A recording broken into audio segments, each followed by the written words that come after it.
Iniciar outra, hein? Rapaz, é bitela. Olha lá a largura das costas dela. Aí, já aproveita pra filmar lá, ó. Olha lá, ó. Olha. Ô, trem. Olha que coisa mais linda. Olha. Olha isso, passeando. Olha que coisa mais linda, cara. Pega um pouco forte. Viu? Cuidado que ela sai do nada. Que linda, hein?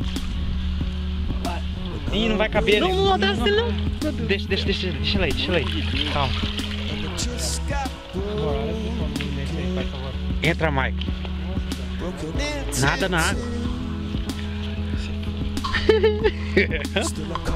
Tem as iscas pra pegar mesmo, você viu? Chuveirão ajeitado.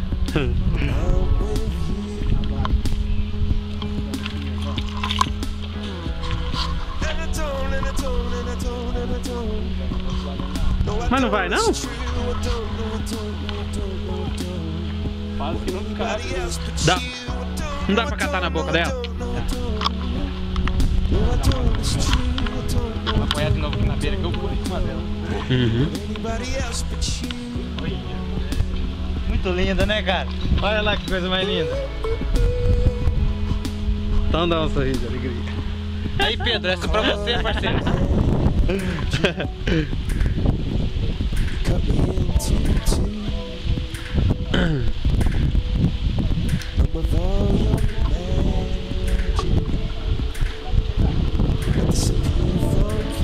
Aí, naquela.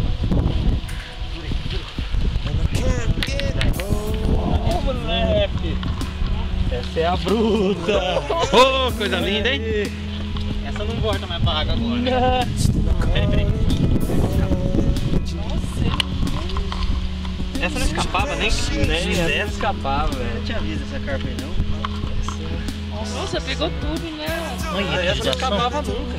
Entrou pra dentro aqui. Ô, Mike, mas as outras que você pegou era quase desse tamanho, não é?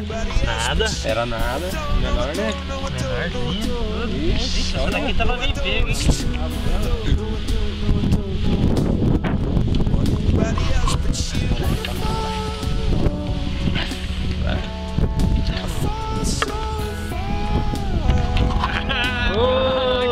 Olha aqui que coisa mais linda, amigo velho. Tá filmando ainda? É, agora põe na câmera. Bota no C em cima aí, ó. Bota no C.